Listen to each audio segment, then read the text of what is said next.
con lo que es la mosaica supracranial, la patología vascular que afecta al sistema nervioso, fundamentalmente. Pero el problema es que esto no, el hematoma, el sangrado no es el gran porcentaje dentro de la parénquima cerebral, más bien es en el espacio subaracnoideo. Por eso se llaman hematomas o hemorragias fundamentalmente subaracnoideo.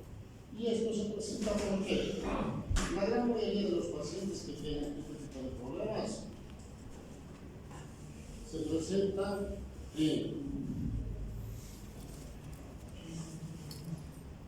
cuando hablamos en general de la hemorragia, el mayor porcentaje es por trauma. Entonces, cuando nosotros hablamos de hemorragia como primera causa, nos referimos fundamentalmente a lo que es el TEC, trauma craneoencefálico. Como segunda causa tenemos ¿dónde? A las hemorragias subaracnoideas llamadas espontáneas, que no son espontáneas, sino que tienen una causa, y esto fundamentalmente se debe a ruptura de un aneurisma cerebral, que el paciente ya lo tiene, ¿no es cierto? Y uno puede tener un aneurisma en el cerebro y puede morir con el aneurisma sin que se rompa. Pero por alguna causa, en algún momento de la vida, se rompe y provoca este tipo de imágenes con sangre. ¿Dónde? En el espacio subaracnoideo, fundamentalmente en las cisternas basales. Entonces, cuando nosotros hablamos de hemorragia subaracnoidea, nos referimos al gran porcentaje de esta patología, que llega hasta un 80-90% de ruptura por un aneurisma cerebral. Hay otras patologías que sí pueden dar este tipo de sangrado, sí, pero es un menor porcentaje. Las malformaciones arteriovenosa pueden dar este tipo de sangrado, sí, cuando las malformaciones están en la base del cerebro. Vasculitis que pueden afectar y provocar sangrados en las cisternas basales también. Tumores que se encuentran en las cisternas, en la base del cerebro también. Y las disecciones arteriales cerebrales post-trauma, como cuando ya hablamos de las disecciones cardiacas en los accidentes, que pueden provocar este tipo de sangrado, sí. Cuando la disección es muy extensa, llega a la cavidad intercraneal. Fíjense ustedes que entonces hay varias causas. ¿Para qué? Para que tengamos las hemorragias subaracnoideas llamadas espontáneas. Si nosotros vemos un preparado, digamos, un cerebro cadavérico, vamos a ver qué es este tipo de sangre. Sangre en el espacio subaracnoideo en las cisternas basales. ¿Y qué otras causas pueden provocar esto? Las famosas vasculitis, ¿no es cierto? Un infundíbulo. Infundíbulo significa que una dilatación de las arterias que no son aneurismas. Son infundíbulos que por alguna causa sangran y provocan las hemorragias subaracnoideas. Las famosas coagulopatías, pacientes que están anticoagulados o pacientes que tienen alterado, ¿no es cierto?, toda la cascada de coagulación.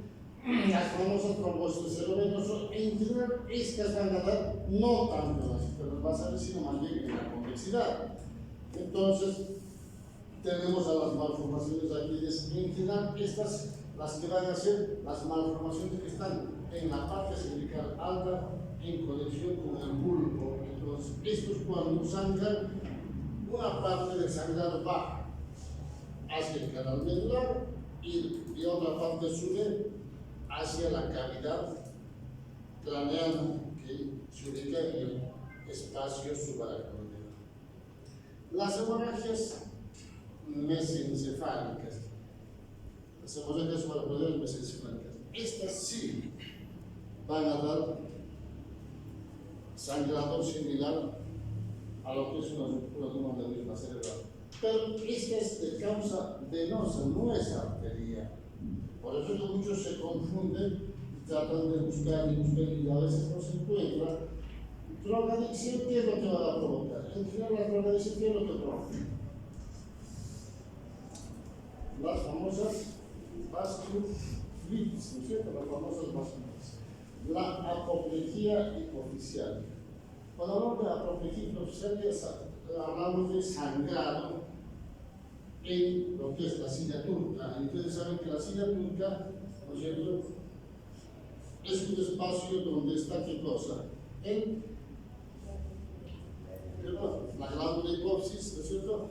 Pero por alguna causa, ¿no es cierto?, estos sangran y estos en general tienen una división que se divide de la región supratentorial, donde es la silla turca. Hay una membrana, ¿no es cierto? Entonces, esta membrana, cuando sangra, en general se localiza solo en la silla turca, pero a veces se rompe y la sangre entra al espacio subaracnoideo. Por eso que en las apoplegias hipoficiales muchas veces vemos cosas. Y esto que son las famosas idiopáticas que le dan hasta un 22%, que en ese momento, digamos, no se encuentra la causa, pero siempre hay alguna causa. Por ejemplo, nosotros vemos este sangrado de hemorragia subaracnoidea encefálica, seguramente lo vamos a catalogar en las idiopáticas porque no vamos a encontrar un aneurisma cerebral, pero siempre hay una causa. ¿Cuál es la incidencia de este sangrado? Fíjense, es una hemorragia subaracnoidea, esto también, ¿no es cierto?, de 6 por 100.000 habitantes. Y fíjense, el 10% de las hemorragias subaracnoideas fallecen antes de llegar al hospital. Y de los que llegan al hospital y no son operados, fallecen hasta un 20% por desangrado. En general, estos pacientes desangran dentro de las primeras 24 a 48 horas, ¿no es cierto? Y de todos los pacientes, que son el 7% van a fallecer. ¿Por qué? Por el vasoespasmo. ¿Y qué es el vasoespasmo? Es la vasoconstricción de las arterias y venas que, ¿no es cierto?, necesariamente hacen este tipo de patología. ¿Por qué? Ya les dije que la sangre es nociva cuando está fuera de las arterias y venas, ¿no es cierto? Entonces van a provocar lo que se llama el vasoespasmo.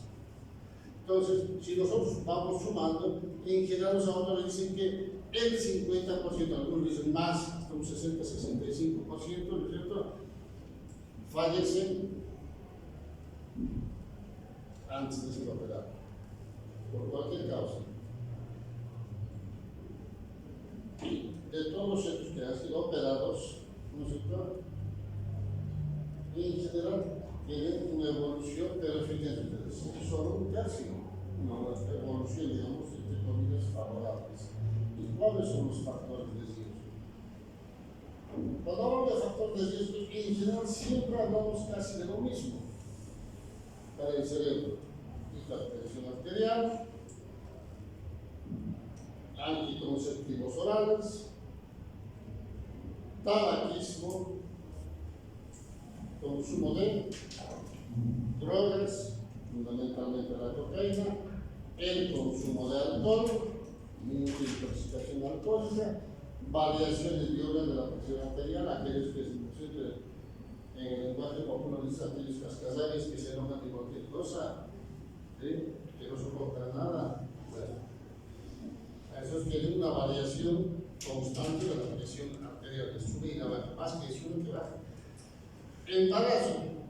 Cuando hablamos de embarazo, ¿a qué nos estamos refiriendo? A la preeclampsia, ¿no es cierto?, no al embarazo común, la preeclampsia. Y el riesgo aumenta con la edad. Cuanto más edad, mayor riesgo de sangrado. Obviamente, esto de la edad tiene que ir acompañado con algunos de estos factores, ¿no es cierto? Porque si no, todos los días estuvieran con hemorragia subaracnoidea, ¿no es cierto? Entonces tenemos que tomar en cuenta ese tipo de cosas. ¿Cuál es la evolución? Fíjense, 15% fallecen antes del tratamiento médico, o sea, sangra hasta que llega al hospital, a veces en el camino fallecen, ¿no es cierto? 10% mortalidad de los primeros días, ¿no es cierto? El índice de mortalidad alcanza hasta los 46%, ¿no es cierto?, y el total llega hasta un 67% en general. operados y los no operados, entonces es algo. Nosotros un promedio más o menos de 50, de 30% de los que sobreviven, algunos quedan con una discapacidad de moderada a grave. Problemas de lenguaje, problemas de déficit motor, problemas de sensibilidad, problemas de conexión con el medio y en general cambios de la personalidad. Va a depender mucho de dónde está ubicado el aneurisma. Si está en la situación de la arteria cerebral anterior, de la arteria cerebral media, cerebral posterior, va a depender mucho de eso. ¿No es cierto? Entonces, esto es lo que tenemos que aprender. ¿Cómo nos damos cuenta de que el paciente cuando llega a la emergencia tiene una hemorragia subaracnoidea? Ya se nos dije que en general la gran mayoría de los que van por cefalea, los médicos, los residentes y fundamentalmente los internos, porque en general en Bolivia la costumbre es que en la emergencia se los dejan a los internos. El médico se va a dormir, el residente se va a dormir, el que queda en la emergencia es el interno. ¿No? Es un error en mi concepto personal, siempre cuando debe decir al revés, pero es así. Entonces le dejan las recetas selladas y todo eso, y el interno hace lo que puede o se equivoca.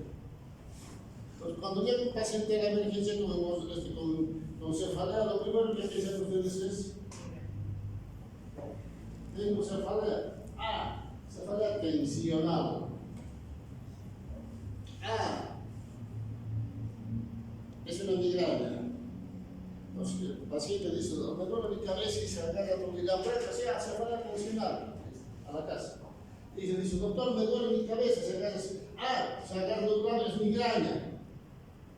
No hacen el examen, no hacen el interrogatorio, no hacen la anamnesis.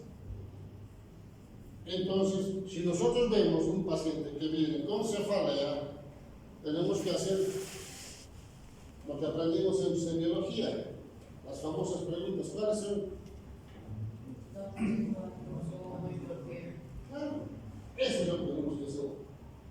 ¿Dónde le pasó? En mi casa. ¿Dónde? En mi trabajo. ¿Cuándo? Esta mañana. ¿Por qué? Porque estaba levantando un motor. La mujer no estaba moviendo mi cama, no sé. ¿No es cierto? ¿Por qué? Porque quería remodelar la habitación, ¿no? Porque mi jefe le obligó. Entonces ya sabemos que, ¿no es cierto?, hay una causa para la cefalea. Entonces tenemos la cefalea, ¿no es cierto?, que presenta, ¿no es cierto?, de inicio agudo, por esfuerzo, por valsalva, ¿no es cierto? Entonces ya sé que esto, ¿no es cierto?, te dice, y me tomé analgésicos y no me pasó, sigo igual, o es cada vez más intenso, o simplemente dice: es la primera vez que, ¿no es cierto?, que tengo este tipo de características, porque nunca tuve este tipo de cefaleas, o simplemente los familiares lo encuentran desmayado con reconocimiento o con convulsiones. Posteriormente a veces suelen tener náuseas, vómitos, ¿no es cierto?, y el familiar lo lleva a la emergencia porque no lo ve bien o porque simplemente tiene que deterioro neurológico. Entonces el médico tiene que saber examinar, escuchar, hacer el interrogatorio para orientar de que este paciente sí, ¿no es cierto? Por lo que se trata, probablemente sí sea una hemorragia subaracnoidea. Entonces, ¿qué es lo que debo buscar yo clínicamente?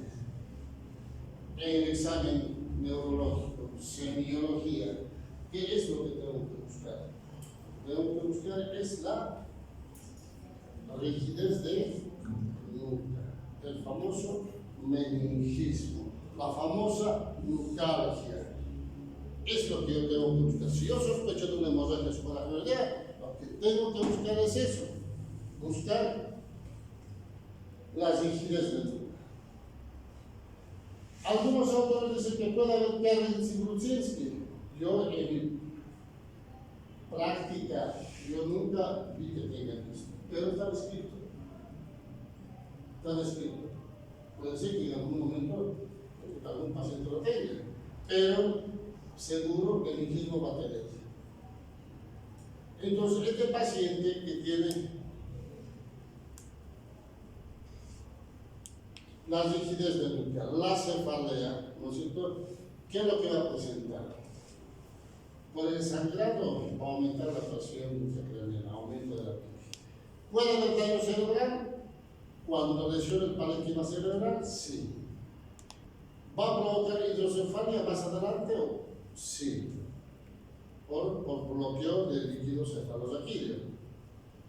¿Isquemia difusa por aumento de la TIC? Sí. Puede tener convulsiones también. Entonces, va a haber una disminución del flujo sanguíneo cerebral o reducción del gasto cardíaco. Fíjense que todo esto puede tener el paciente cuando estamos examinando y vemos que tiene una hemorragia subaracnoidea. ¿No es cierto? Entonces, una vez que tengamos esto, ¿no es cierto? El siguiente paso, ¿qué es? Ya tenemos el diagnóstico, paciente de la emergencia, ¿cuál es el siguiente paso? ¿Cuál es? ¿Qué hacemos? Internarlos. No es nada, ¿cómo?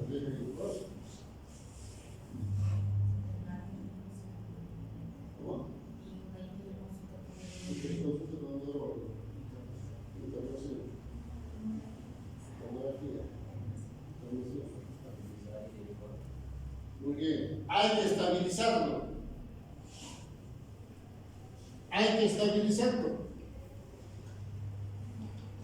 Antes de movilizar al paciente hay que estabilizar, ya siempre se nos dije eso. No es solamente para el trauma. Hay que estabilizar. Ver que su presión esté bien, o más o menos aceptable, que tenga buena presión, etcétera. Y después recién hacer el siguiente paso. ¿Cuál es el siguiente paso? En general, tomografía. ¿Por qué? Porque yo tengo que confirmar mi diagnóstico. Clínicamente el paciente tiene el diagnóstico de hemorragia subaracnoidea, pero tengo que confirmar, tengo que tener algún estudio que me evidencie que sí tiene. Entonces, recién una vez que tengo esto, mi diagnóstico es entero, es una hemorragia subaracnoidea, probablemente por ruptura de un aneurisma cerebral. Entonces, ya dijeron que interno, todo el interno es de neurología. Y de neurología también. ¿Dónde interno? ¿En? Rusia. Los pacientes en general, estos tienen criterio de internación en terapia. ¿Por qué? ¿Por qué? Hablamos hace 5 o 10 minutos. ¿Por qué? ¿Por qué? ¿Por qué? ¿Por qué? ¿Por qué?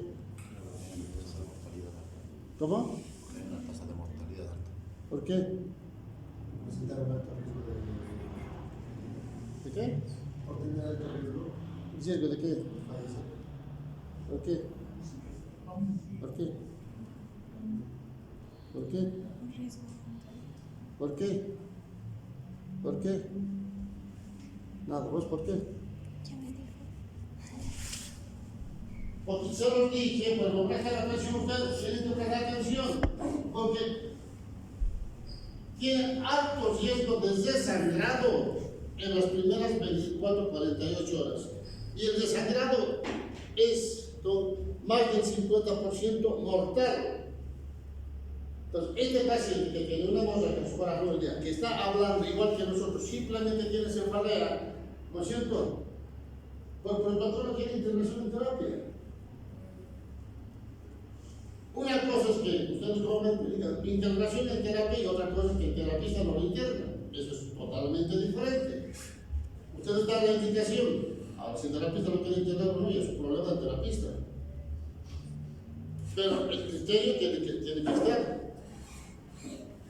Justamente por eso, por el desangrado. No es lo mismo que este paciente que está, si quieren, con un grado de 15, internado en terapia y desangra. Entonces, en terapia tienen todo el equipamiento necesario como para contenerlo, incubarlo y mantenerlo. Pero si este paciente desangra en el piso, entonces mira, se muere. Hasta que vaya un terapista, hasta que llegue, no sé, el equipo de reanimación para intubar, etc., se murió. Y probablemente se ganó un juicio por haber internado en el piso. Entonces es importante tomar en cuenta este tipo de cosas. Entonces estos pacientes tienen criterio de internación, ¿no es cierto? ¿Qué pasa? Que el paciente tiene clínicamente sospecha de una hemorragia escolar y la tomografía es normal, no se ve nada. En algunos casos es necesario hacer una punción lumbar. Antes, en general, los tomógrafos no eran tan sensibles como los actuales, entonces a veces el gris que vemos del cerebro era mucho más pixelado y a veces la poca sangre que había no se podía identificar. Entonces, en general se hacía la punción lumbar. Entonces, o a veces teníamos la imagen, ¿no es cierto? Y aún así se hacía la punción lumbar para ver que el líquido cefalorraquídeo, ver la presión de la matrícula. Y en general, los pacientes que tienen hemorragia escolar dijimos que tienen la presión latítica elevada. Entonces, hacemos una manometría y vemos que la presión de la matrícula está elevada por encima de los 15. ¿Qué otra cosa? El aspecto del líquido cefalorraquídeo. En general sabemos que es cristal de roca, transparente. Acá es hemorrágico. El número de eritrocitos buscamos que tienen que ser algunos valores que tienen que superar 100.000. Sí, pero en general antes se buscaba qué cosa. Actualmente ya no se busca. Los famosos drenados. ¿Qué eran los drenados? Glóbulos rojos destruidos. Aumento de las proteínas, sí, por la cantidad de elementos de la sangre. Hay disminución de la glucosa, a veces sí y a veces no. Entonces, fíjense, todas esas cosas tendríamos que tomar en cuenta para dar un diagnóstico certero. Actualmente los tomógrafos son bastante sensibles, gracias a Dios, o sea que por muy poca sangre que sea, en general nos muestra. ¿Ya? Y cada vez se habla de que no es necesario hacer la punción lumbar por todos los riesgos de sangrado, descompresión brusca, etcétera, etcétera. Pero, ¿no es cierto?, es un elemento más como para tomar en cuenta este tipo de cosas. Ahora, una vez que está internado, una vez que tenemos el diagnóstico, el otro paso para buscar la causa es la angiografía digital. La angiografía digital es que nos va a mostrar todo lo que es el recorrido, el flujo, la velocidad y el llenado de toda la arteria de lo que es el polígono de Willis. Circulación anterior, circulación posterior. Entonces vamos a ver y estudiar los 4 vasos del cerebro, 2 vertebrales y 2 carótidas, ¿no es cierto? Entonces buscamos el aneurisma cerebral. La gran mayoría no lo hace acá y afuera también. ¿Por qué? Por el costo. La angiografía digital tiene un costo elevadísimo. Pongámosle, no sé, hacemos una angiotomografía que te sale 1.000 bolivianos, creo, no sé, pongámosle 1.500 bolivianos. La angiografía te sale entre 7.000 a 10.000 bolivianos. Entonces, ¿uno qué prefiere? Entonces, por los costos se hace la angiotomografía o la angioresonancia. ¿Que nos van a mostrar las arterias, los venas? Sí. nos van a mostrar. ¿No es cierto? Vamos a ver el aneurisma también, pero no vamos a ver el flujo que nos muestra la angiografía. ¿El flujo nos sirve para qué? Para planificar el abordaje por dónde vamos a ir si es que lo operamos, ¿no es cierto?, abriendo el cerebro. O si hacemos la angiografía ya sabemos dónde está y podemos hacer el tratamiento endovascular. Entonces yo tengo una angiografía y sé que esta es la cerebral anterior, esta es la cerebral media y acá tengo la aneurisma, ¿no es cierto? Pero esta es una angioresonancia. Tengo acá las dos arterias, la cerebral anterior, cerebral media, acá tengo esto que hace como que hay ausencia de esto, vasoespasmo, ¿no es cierto? O esto, fíjense, esta es la circulación posterior, cerebral media, cerebral anterior, y acá tengo vasoespasmo. Le llega sangre, pero en menor cantidad con relación a esto, por el diámetro de las arterias, ¿no es cierto? Pero son fotos, no es dinámico esto. Y cuando tenemos el aneurisma, ¿qué es lo que hacemos? Si lo operamos por arriba, ¿no es cierto?, ponemos el clip y solucionamos el problema. Entonces, fíjense ustedes que hay que hacer muchos pasos para poder resolver la patología de esto. Y en esto, ¿qué es lo que nos interesa saber? Esta clasificación, esto ya lo llamamos. La clasificación de Klumpjes es una clasificación clínica de la hemorragia suprarrenal de 0 grados a 0 grados aneurisma, nosotros, digamos, encontramos un aneurisma incidental. El grado 1 tiene cefalea, pero, ¿no es cierto?, es muy dudosa la rigidez de nuca. El 1A va a tener reacción meningia, ¿no es cierto?, puede o no tener déficit. El grado 2, ya acá sí, es muy evidente la cefalea, es muy evidente la rigidez de nuca y el paciente puede tener algún déficit neurológico, ya sea de una impaciencia de imagen o algún par craneal, y en esto el par craneal que generalmente se afecta, ¿cuál es? Es el tercer par craneal. ¿Por qué? Porque si nosotros recordamos anatomía, tenemos las arterias carótidas en el segmento del último segmento de la división de la carótida, que es la supraclinoidea, que está en cada lado, ¿no es cierto? Después de eso tenemos, ¿qué cosa? Ahí al lado tenemos al tercer par craneal. Si yo tengo un aneurisma en ese segmento consumido, va a tocar al tercer par craneal. Entonces, el paciente que tendrá déficit del tercer par craneal. ¿Y cómo se manifiesta esto? En general, por ptosis palpebral, dilatación pupilar y desviación del ojo para afuera. Entonces, ya tengo un déficit de un par craneal.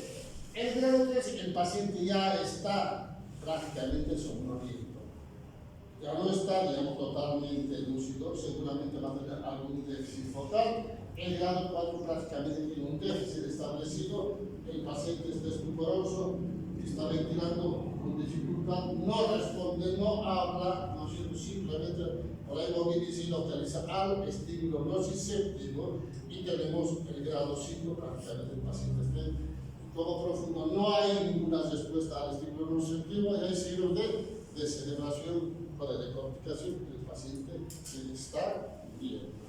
Entonces, fíjense ustedes, esta es la clasificación, digamos, clínica de la hemorragia suprarrenal que tenemos que saberlos manejar cuando tenemos el diagnóstico de hemorragia suprarrenal secundaria a estructura de un aneurisma cerebral, pero también existe esto que es lo que nos interesa, la clasificación de Fischer, que es una clasificación tomográfica que se divide en 4 grados.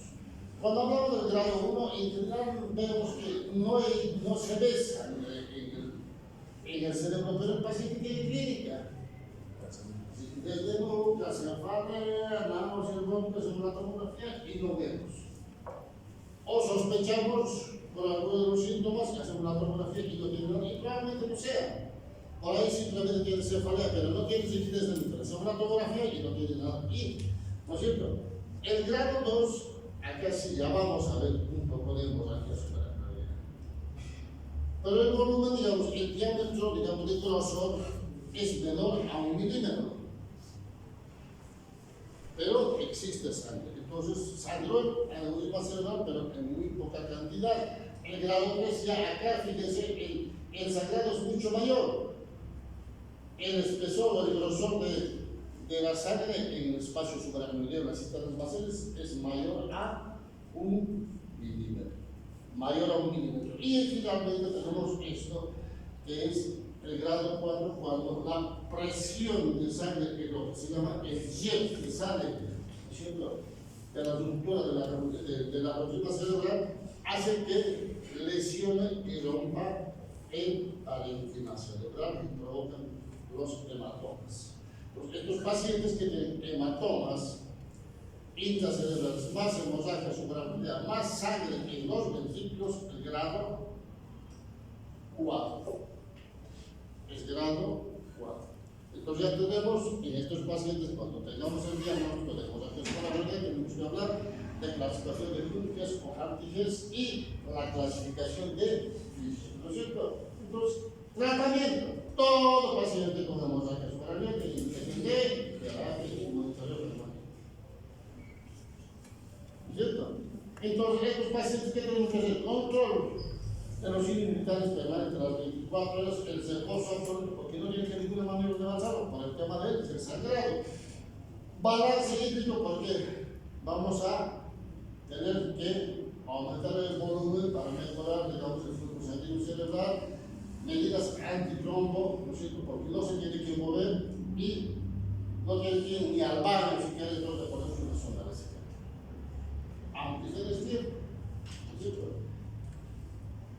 El tratamiento intensivo, hay que darle soluciones de cloruro tónico, control del hematocrito, anticonvulsivantes, ya se los dije, los anticonvulsivantes no sirven como tratamiento preventivo. Se usa cuando tienen que, o cuando tienen las convulsiones. Pero en estos casos, como los hematomas y la hemorragia suprarrenal fundamentalmente, tenemos que usar porque una convulsión va a provocar un desangrado. Entonces el paciente tiene el riesgo de fallecer. Hay que sedarlo, porque el paciente está muy irritable. Hay que darle una buena analgesia para bloquear el dolor, ¿no es cierto? Hay que darle laxantes para que no haga maniobra de hacer, para que no puje para cuando esté haciendo baño, ¿no es cierto? Y los antagonistas de calcio. En general se usa la nicolipina. En las terapias se usa la nicardipina, hay que darle antieméticos y protección gástrica. Cuando el paciente está mucho más complicado, ¿no es cierto? Lo mismo, hay que fijarnos que se dé una buena oxigenación, laboratorios diarios, hay que hacer una gasometría, ¿no es cierto? Hay que hacer el control de los electrolitos, el tema de la coagulación, ¿no es cierto? Y la presión arterial sistólica tenemos que mantener entre 120 y 150. Cuando algún paciente es hipertenso y de difícil control, hasta algunas veces se usa el nitrogluciano, ¿no es cierto?, para evitar el tema de vasospasmo. Obviamente es el riesgo del desangrado, o a veces provoca hipotensión, isquemia y en general eso. Ahora, estos pacientes por lesión, excitación del hipotálamo en general provocan hiponatremias. ¿No es cierto? Hiponatremias que se van a manifestar como esto: síndrome transversal, o la otra es el cigarro. Entonces, por eso es que es importante controlar frecuentemente el sodio y el potasio, fundamentalmente el sodio. Ahora, ¿puede haber algún otro problema diferente que no sea el cerebro? Sí, va a haber alteraciones de arritmia en el corazón, ¿no es cierto? Probablemente por isquemia, fíjense, hipotalámica. Dice, ¿por qué tiene el problema del corazón? Sí, hay un problema, el hipotálamo por excitación, ¿no es cierto?, por la sangre. ¿Va a haber aumento de los catecones que van a provocar isquemia, que es vasospasmo coronario? Sí. Entonces, fíjense, por todo esto, el paciente ¿dónde tiene que estar? En tráquea, ¿no es cierto? Ahora, vasoespasmo, ¿no es cierto? En general, cuando hacen vasoespasmo vemos que hay una vasoconstricción, ¿no es cierto? Entonces, ¿qué es lo que tenemos que dar? Medicamentos que relajen, que liberen esto, pero relajantes del músculo liso, los bloqueantes de la nimodipina, la amitriptilina, ¿no es cierto? Antagonistas de los receptores de las endotelinas, a veces se usa el tratamiento endovascular si tenemos acceso a hacer la angiografía, angioplastía directo por balón, dilatación por balón, ¿no es cierto? Y a veces los antioxidantes, antagonistas de los receptores de NDA, de asfaltato. Entonces, todo esto, ¿para qué? Para evitar el vasoespasmo. Desangrado en general llega hasta un 4% el primer día. Y va bajando el porcentaje en la medida que van pasando los meses. Pero en general, ¿no es cierto? Uno tiene que estar pendiente de que hasta los 14 días siempre está en riesgo de que pueda desangrar. Y dice, fíjese que tratamos 50% hasta los 6 meses, si es que el paciente no se opera. ¿No es cierto? Mayor riesgo de desangrado cuanto mayor alto es la clasificación de Grünfeld. Entonces, ¿cuál es el tratamiento, digamos, preventivo o para prevenir el desangrado? Mejor es la cirugía. Ya siendo vascular, ¿no es cierto? O a cielo abierto, porque si nosotros hablamos, vamos a ver este tipo de cerebro, puede sangrado en el hemorragia subaracnoidea. Obviamente vemos a la neurisma cerebral, pero les decía hace rato, nosotros en la clínica anterior, esta es la carótida, ¿no es cierto? Y acá, en este segmento, por acá, recorre el tercer factorial para entrar ¿dónde? A la órbita. ¿Por dónde? Por la hendidura fisura esfenoidal, ¿no es cierto? Entonces, uno tiene que tomar en cuenta todas esas cosas cuando vemos al paciente el examen. ¿Puede provocar hidrocefalia? Sí, puede provocar. ¿Por qué? Por alteración de la circulación de líquido cefalorraquídeo, fundamentalmente en el recorrido redondo de las cisternas basales, ¿no es cierto? Entonces, el paciente, a veces, en la primera tomografía ya vemos que tiene sangre, pero ya está bloqueado. Va a dilatar, y si es que dilata, a veces hay que poner un catéter externo o un monitoreo de la presión intracraniana, ¿no es cierto? ¿Para qué? Para tenerlo controlado, que no aumente la presión intracraniana, ¿no es cierto? Entonces, todo esto, estas medidas son para evitar que el cerebro sufra. Cuando hablamos de vasoespasmos, existen vasoespasmos clínicos, porque va a ser un déficit sin desangrado. Angiográfico, cuando hacemos la angiografía vamos a ver disminución del calibre del diámetro de las arterias y el doble transcraniano.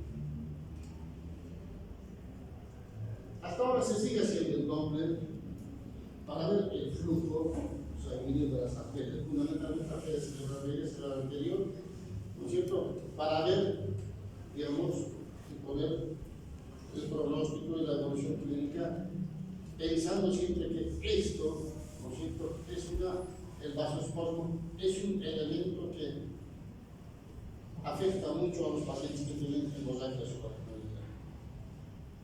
Pues fíjense, la incidencia llega hasta un 30% por angiografía, ¿no?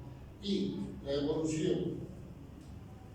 La causa más importante de mortalidad es el vasoespasmo. ¿Cuándo empieza? Al tercer día. ¿Hasta cuándo? Hasta los 17 días. El pico máximo es la primera semana, 7 o 8 días. Se hace su curva y empieza a bajar. Entonces, por eso es importante entender este tipo de cosas, porque si al paciente, ¿no es cierto?, no lo operamos, sabemos que va a ser vasoespasmo, porque le va a complicar la vida. Y el médico no puede hacer muchas cosas porque no puede elevar tanto la presión.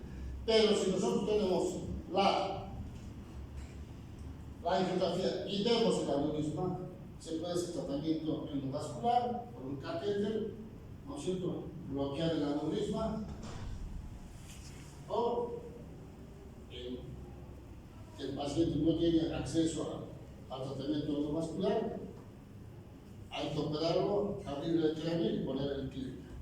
De cualquier manera, el tratamiento siempre tiene que ser precoz. ¿Para qué? Para que el terapista pueda elevar la presión y abrir a aumentar el flujo sanguíneo cerebral en los lugares que hacen vasoespasmo para evitar las famosas isquemias posteriores por esto que llamamos el vasoespasmo. ¿Por qué? El vasoespasmo, eso que está en la cabeza, se va a presentar cuando el paciente no se opera y cuando también se opera. Inevitablemente es un paso inevitable el vasoespasmo. Mejor si el paciente está resuelto su aneurisma para poder combatir el vasoespasmo, ¿no es cierto? Por eso es que se indica el tratamiento de los aneurismas tiene que ser precoz. ¿Antes de qué? Antes del tercer día. Antes del tercer día, ¿no es cierto? Entonces, fíjense, tengo esta arteria, pero fíjense el otro. Está con vasoespasmo, ¿no es cierto? O hacemos esquemáticamente todo bien y acá hacemos esto, vasoespasmo. Entonces, todo esto que no le llega sangre al cerebro, ¿qué es lo que va a provocar? Una isquemia, ¿no es cierto? Una isquemia. Entonces, ¿no es cierto? Para eso se habla del tratamiento nuclear. Hipervolemia, hipertensión, hemodilución. Es lo que hacen los terapistas en los pacientes que tienen hemorragia subaracnoidea. Y en algún momento van a ver los artículos, seguramente si se les ustedes, el 4H, el 5H, sí son variaciones nada más, pero la base está en esto. Hipervolemia, aumentar el volumen. Hipertensión, mantener la presión alta para que tenga un flujo sanguíneo cerebral. Y hemodilución, diluir la sangre, que sea mucho más, digamos, líquido. Entonces, eso ayuda a que el paciente tenga o evite ciertas complicaciones por el vasoespasmo. ¿Cuál es el tratamiento? A cielo abierto, poner un clip en el aneurisma cerebral, que está resuelto totalmente, o poner los coil por tratamiento endovascular. En los países, digamos, que tienen mucha complejidad, alta complejidad, los pacientes prefieren esto. ¿Por qué? Porque simplemente es un catéter en la ingle y por ahí resuelven un problema cerebral. Pero aquellos que no tienen acceso a esto, en general, se tienen que hacer esto. Tratamiento antes de las 72 horas. Siempre. Eso me cansa la cabeza. Entonces, fíjense ustedes, cuando nosotros hablamos de hemorragia subaracnoidea, ¿no es cierto? Tenemos que pensar en todo eso que hablamos. Desde el momento en que ingresa el paciente a la emergencia, cefalea. No quiero que ustedes piensen, tengo cefalea, cefalea tensional, voy a la casa y se va. El paciente se va a la casa y se muere por desangrado. O dice, me duele mi cabeza, no es migraña, tómese antimigrañoso, va a la casa y se muere por desangrado. Entonces necesito que cuando esté en el hospital, ¿no es cierto? El paciente por lo menos, con cefalea, hagan todo el examen para la cefalea y recuerden todo lo que hablamos en el tema de cefaleas. Recuerden todo eso. Hagan un examen, estén seguros de que no es una hemorragia subaracnoidea para podérselo mandar a la cabeza. A la mínima duda, ya se lo digo desde ahora, a la mínima duda, internen la persona. Es preferible que se equivoquen en la internación a que se equivoquen mandando a la casa. ¿Tienen dudas? Internenlo. Se estudiará al día siguiente, lo verá el especialista, lo verán los clínicos, no sé, etcétera, etcétera. No tiene nada, se va a la casa. Pero están seguros de que hicieron lo correcto. ¿Sí? ¿Alguna pregunta, jóvenes? ¿Está todo claro? Muy bien. Si no hay más preguntas, terminamos la clase.